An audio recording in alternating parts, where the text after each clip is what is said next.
Good Erev Shabbos to you all.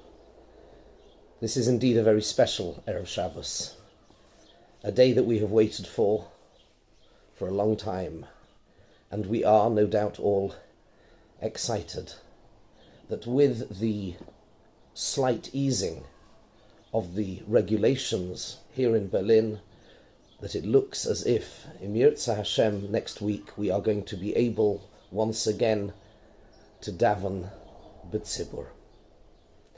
And that is an overwhelming emotion.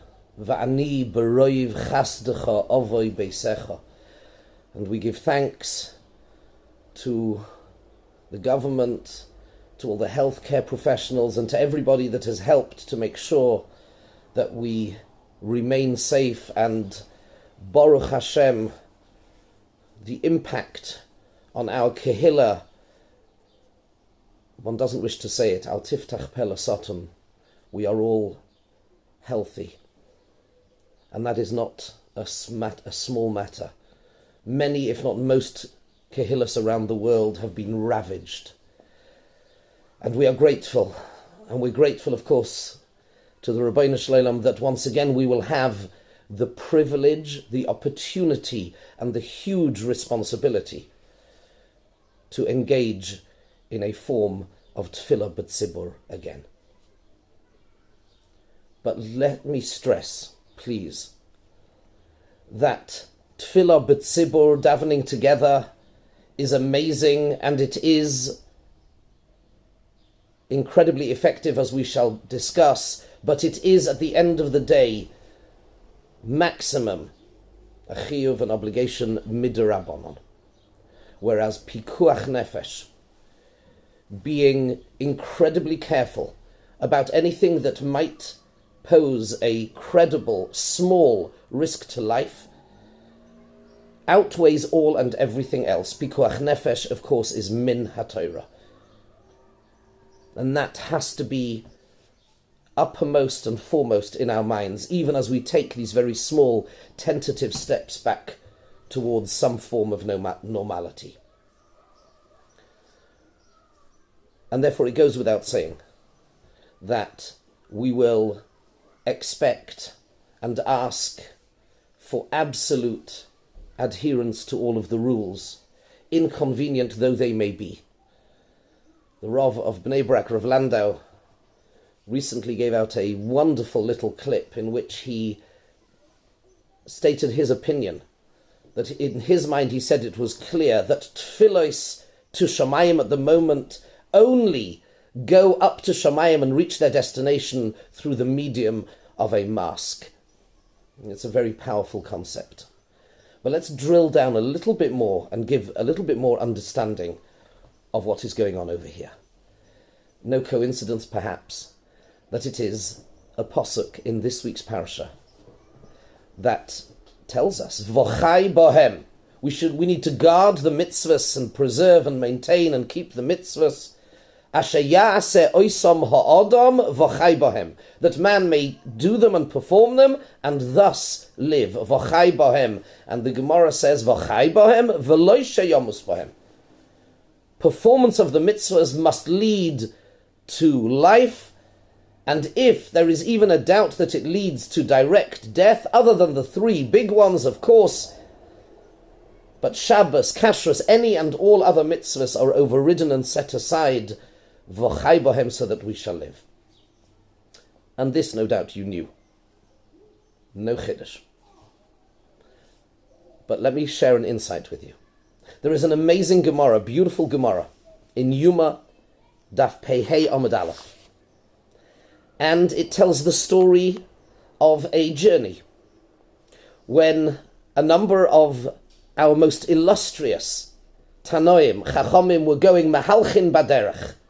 It was Rabbi Yishmael, Rabbi Akiva, Rabbi Elazar ben Azariah. And they're walking. What do these wonderful holy Tanoim do when they walk? They discuss Torah. And the Gemara says, V'nishalo she'elo zu bifneihem. The following question was asked of them. How do we know, minayin, how do you know that pikuach nefesh is doicha Shabbos? How do I know that saving a life overrides Shabbos? and each of them offer an opinion. Rabbi Shmuel says we learn it from this posuk. Rabbi Akiva says we learn it from that posuk. Rabbi Elazar ben Azariah says we learn it from that posuk.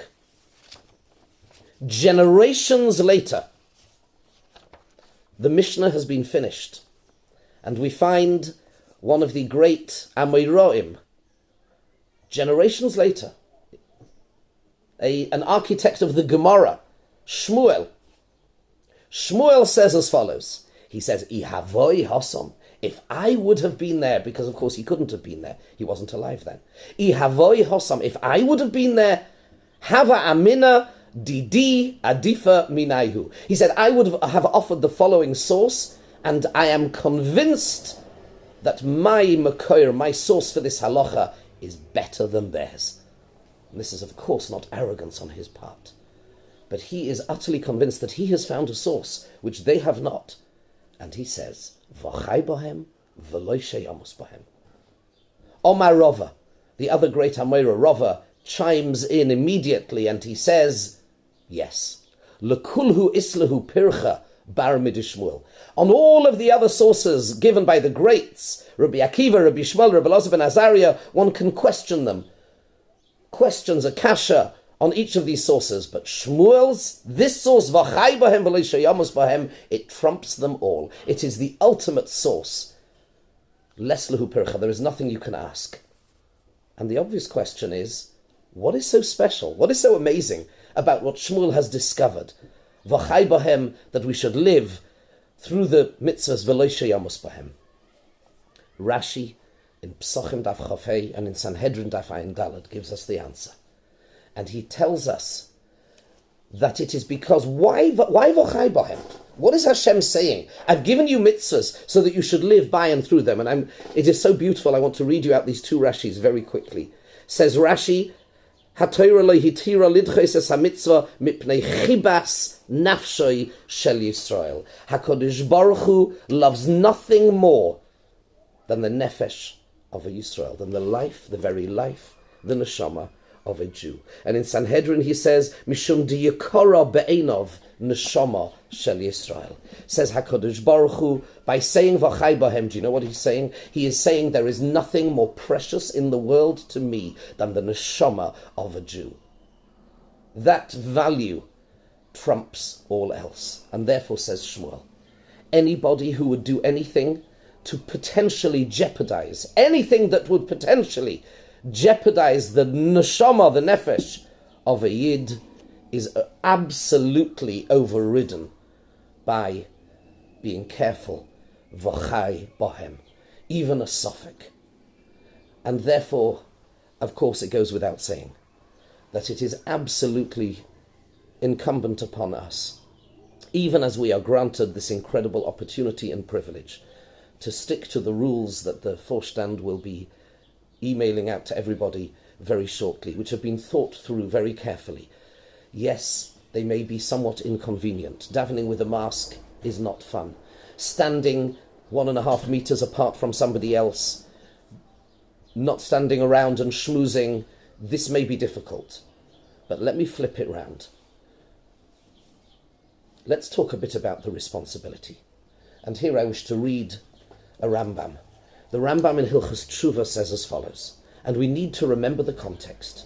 I don't know exactly what's happening in the UK enough, or in France, but I think I am right in saying that we may well be one of the first, if not the first, communities, countries in Europe to be given once again this awesome opportunity of tefillah b'tzibur, of davening together to the Ribbono Shel Olam. And that is not something that should be taken lightly, and it means that we have the obligation of doing whatever it is that tefillah b'tzibur is, and I will discuss this in a second, and the very welfare of our brethren, our brothers and sisters throughout Europe could well rest in our hands through our tefillah. Says the Rambam, b'tzibur kol zman she'osin tshuva v'tzoyakin b'leiv sholem hei ne'enin. When Jews are individuals, you can have the 9 greatest tzaddikim in the world. But that is not a minyan. It isn't Klal Yisrael in miniature, in microcosm. You don't have the minimum unit, the building block of Klal Yisrael is 10. And if you only have 9, they could be the greatest tzaddikim in the world. They can't say Baruch Hu, they can't say Kedusha, they can't say Kaddish. But Tfilah B'tzibur is when the precious neshamas, as we have seen, there is nothing more precious to the Rabbeinu Shalom than the nefesh, the neshama of a Jew. And when we get together as a miniature representation of Klal Yisrael, the basic building block, 10 simple Jews get together, then the Rabbeinu Shalom, as it were, is compelled to listen out of his love. Hein el kabir lo yima, says the Gemara in Brachas, HaKadosh Baruch Hu does not reject the tefillah of the rabbim. And until now, for the last number of weeks, that has been denied Klal Yisrael in so many places in the world. And now, once again, we are being granted, V'ani b'roiv chazdecha avei beisecha, we are being granted this privilege, but this huge responsibility. We have the responsibility now to daven, Rafa'enu Hashem v'nei Rafei, for all of Achenu b'nei Yisrael around the world that are oh so ill. And I want to add a quick personal comment, if I may. Baruch Hashem, as a community, we have been untouched, and we are so incredibly grateful to that. But we need to know this is the exception. We must not be complacent and think this only happens to elderly people. I've spoken to people that I know, my brothers-in-law, one of my children. In England, in America, in Israel, everybody knows somebody who has it within their family. And it's not just the flu, it knocks you for 6. And we have people in the Kehillah, whether it's diabetes or asthma, and if chas v'sholem, through a lax attitude, somebody gets this, it will be unforgivable if we are not absolutely focused on what this really is. It's an opportunity, it's an incredible privilege. We will take this responsibility seriously, and we will try to use this opportunity to say to the Rabbeinu Shalom, Shma Koleinu. Thank you for allowing us once again to daven to you but together b'tzibur. And we daven for a refuah shalema for all Cholei Amo Yisrael. Good Shabbos.